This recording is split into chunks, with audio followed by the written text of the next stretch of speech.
Welcome to this week's edition of In the Clubhouse with EMD. I'm Andy Kirikides, joined by my wonderful co-host, Keith Glasser. Keith, what's up, man? Nothing. How are you? Good. We got an important topic.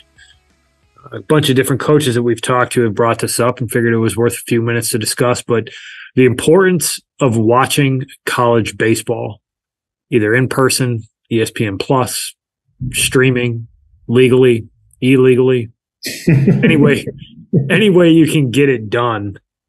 It's a significant value add to your education process as somebody who's going through the recruiting process. So hit us on a couple good points on why this is important. I think the first and foremost, it sets the floor for what college baseball looks like, right? Like, almost every conference at the Division I level is on ESPN Plus. The vast majority of Division II and Division III schools are streaming games. I would venture a guess to say, and I don't know this for sure, but I would imagine that there's a bunch of JUCO and NAIA programs out there that do the same thing. So you can get on the interwebs, or especially if you're a Northeast New England kid, like there's a lot of drivable Division I, II, III JUCO programs that you can go watch in person and get eyes on and see live what it actually is and what it looks like to be a college baseball player. You can see the speed of the game. You can see what the pitchers look like. You can see the physicality of what the position guys look like, and the pitchers for that matter. But you can see, what they do defensively and, the how fast the game is played at the college level, whether it's, if it's at an RPI or it's at Northeastern or it's at a St. Rose in the NE10, like there's really good baseball being played in the NE10. If you're in the, Pennsylvania area, like you're in the Philly area, like my goodness, you can get out and watch a lot of really, really good baseball being played, up and down, especially on the East Coast. So, being able to kind of to set your frame of reference for what it takes to play at every single level. And, we've talked about before, there's levels within the levels, right? Like what it takes to play at Virginia, what it takes to play at a Marist, what it takes to play at a Millersville, what it is at a St. Rose and, an RPI and a Rochester and, you name it, like there's levels within all of those. So like being able to kind of try to catch as many games as you can, and see what it takes to kind of play at those levels can really, get you to the point, like at least for if you can be introspective enough to see, do I fit at this level? If I don't, what do I have to do in order to get to this level? It might not be attainable, and that's okay. That doesn't mean you're not a college baseball player. It just means you don't necessarily fit at in Arkansas and an LSU. You might fit at a Marist and a Fairfield or a UMass Lowell and a U Albany, something like that. But getting out and seeing them is huge in the recruiting process for you to be able to kind of figure out, where do I fit? What does it look like at this level? And what are those players doing at that level that I either need to get to, or, hey, I do that. I think I can fit. And it can really guide your process in how to narrow down your list of schools where you can be realistic, where you're going to fit from an athletic standpoint. And then obviously we got to talk about the academics on the back end, but for the argument of our podcast, like you can sit in there and really get a feel for what it is athletically, where you can fit by actually watching games in person, online, or from your couch. Yeah, the big thing for me, it's super important because you get that, you start to get a look at what it takes to play at that level, right? Like most kids usually only watch the big leagues, and like you're watching the best in the world play an incredibly hard sport, right? But the first step is let's get to play in college, and I think there's often a big time gap when it comes to understanding, one, how good you need to be able to play at any level, but then understanding the difference in levels and what it takes to play at the absolute highest level, right?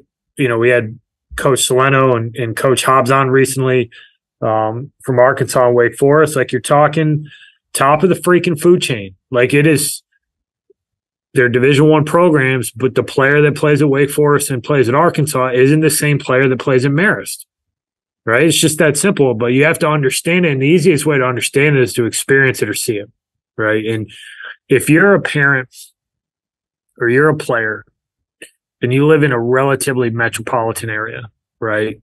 If you're in Albany, right, like where you grew up, like you've got Division I, II, III, and junior college all within an hour and a half, and you can see all different levels of college baseball. I mean, you have multiple. Yeah, at every level. I mean, you just in Albany alone, you have UAlbany, Siena, you have St. Rose, which is Division II, you have RPI Union, Skidmore, Sage, which is all Division III, Hudson Valley right there, Schenectady Community College, Adirondack. I mean, you can get into a lot, and then that's not even like, especially if you're on the eastern side of New York, like you can get into Winnick and Amherst, UMass. Williams. I mean, it's not that far. Like I'm in the. You can see a lot of really good. Like you can go watch Tufts and Williams play at Williams, or Middlebury and Williams, and you can go see Trinity. Trinity's an hour and a half away. Yeah, like, you can go catch Trinity Tufts. Like it's a really good baseball game that you're going to watch. It's not a big trip. 2 hours. It's not a huge ask either. Like, yeah, I'm in the DC area. Like, I can go watch George Mason regional team. I can go watch GW. I can go watch Georgetown. Maryland's only an hour, so you can go watch a top 25 team. You know, you drive a little bit farther in Maryland, you get up into Baltimore, and you can start to look at Johns Hopkins, top Division III program in the country. You can go watch UMBC. You got Catholic in DC, top of the food chain Division III program. You got Mary Washington.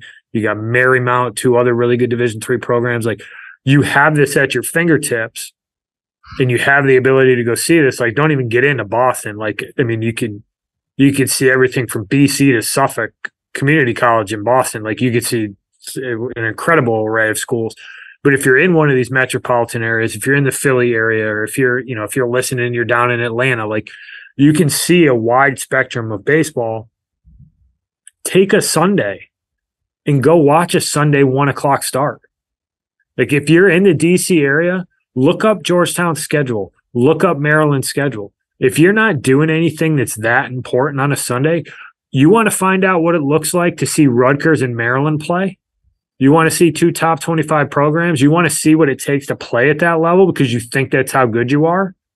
Go watch Christian Campola throw against Maryland's #1 guy on a Friday night at 7 p.m.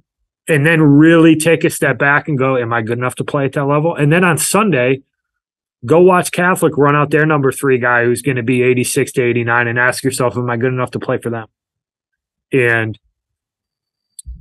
if you're close enough in the recruiting process where you're asking that question, that's a piece of information you're used to narrow your focus. If you're younger, you start to see what it takes to be there. So now you got something to shoot for, right? Now you know if you're a freshman in high school and you just went and watched Maryland throw on a Friday night against Michigan, whoever they're playing, or you went and watched Georgetown play UConn, you got a pretty good idea what it takes to pitch at a really high level of Division I baseball. If you're not that guy now you know what that guy looks like. You know how he acts. You know how he prepares for a start. It's all really important information, and it's at your fingertips. And if you can't do it in person, ESPN Plus. And there's dozens of games all over the country on every Friday, Saturday, Sunday. You'll catch some Tuesday midweeks. Like, the wide array of games you can catch is, there's no reason to not. And if you're not doing that as a part of your process, you're selling yourself short because it's a piece of information that is easily accessible now. 10 years ago, this wasn't an easy thing to come across. Nope. But it's super easy now. And the other thing too, and I think it's important that we touch on it, is that you want to keep it in the context of what you're watching and where you're currently at, right? Like, if you're a 15-year-old kid going and watching Maryland Rutgers, like, keep in mind that you're watching 19 to 22, 23-year-old kids play high-level college baseball. Like, you're still 3 to 4 years away from even setting foot on that field, but what does it look like? And do you think you could fit into there in 3 or 4 years. And it's hard to do, right? But it's, you might be a 82 to 84 mile, or 80 to 83 mile an hour arm right now. That doesn't mean that you're not capable of getting to that level eventually. Like, I can tell you, and you can, and everyone, you've heard people on this podcast, like, there's guys that were recruited. Rhett Lauer, Billy was on here talking about Rhett Lauer. Like, he was 82 to 84 coming out of high school. And that dude was the best pitcher in college baseball for he was back-to-back ACC pitcher of the year. That doesn't necessarily mean that, you want to be able to kind of figure out if that's where you can fit, but it's also, being able to have conversations with yourself and people that you trust to say, like, hey, like, yeah, that's a realistic possibility if you can do these couple things. And as you progress and develop, that's a reality that's on the table. And I think that's important to say too. Like, you might be 15 and go watch LSU play and be like, I don't know if I could fit there. Like, maybe you don't, but you also got to keep in mind you're 4 or 5 years away from even setting foot on that field. And that's an important piece too, to kind of keep in the back of your mind.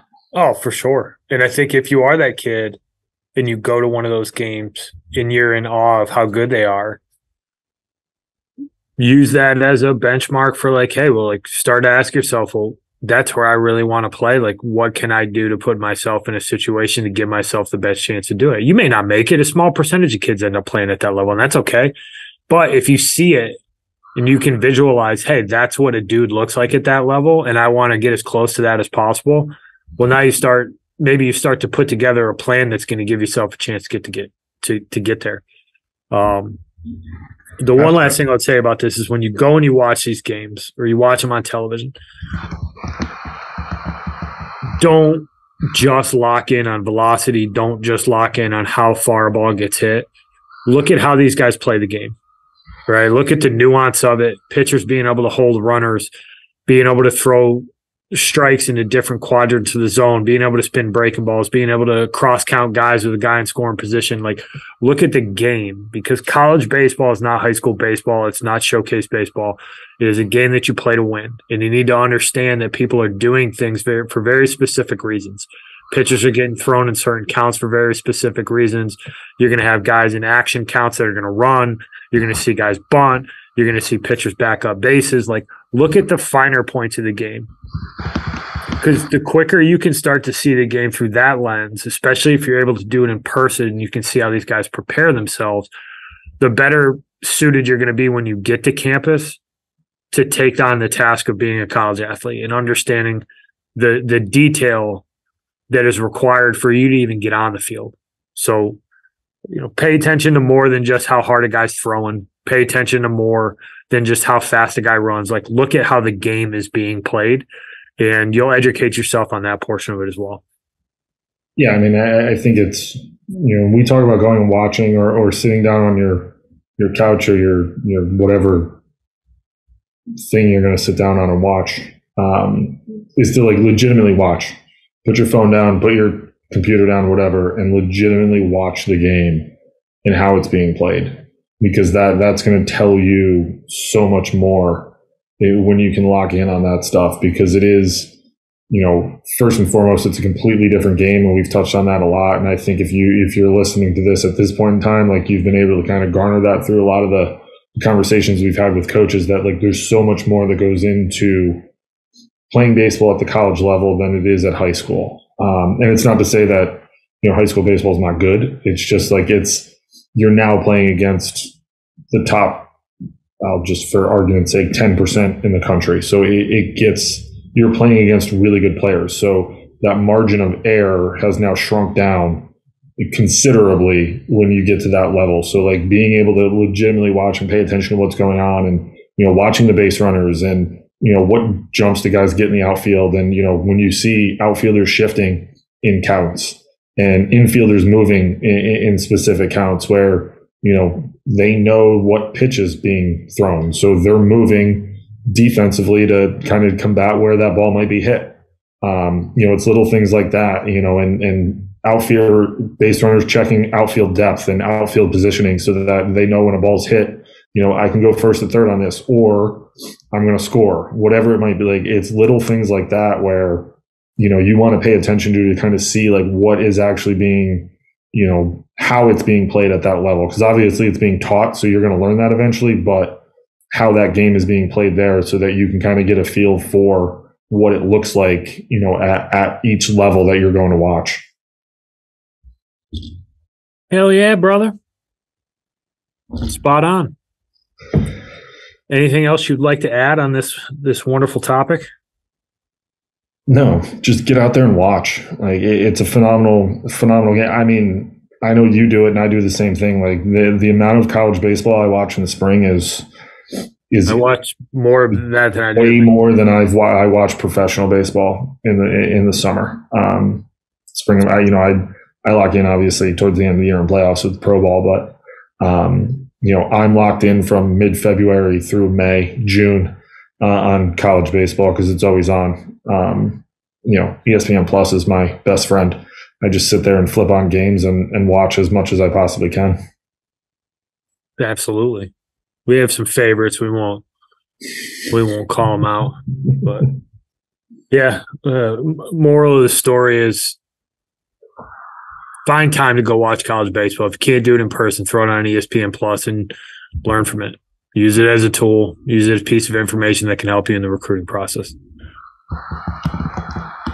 Good to go? Good to go. All right. Well, thank you, everybody, for listening this week.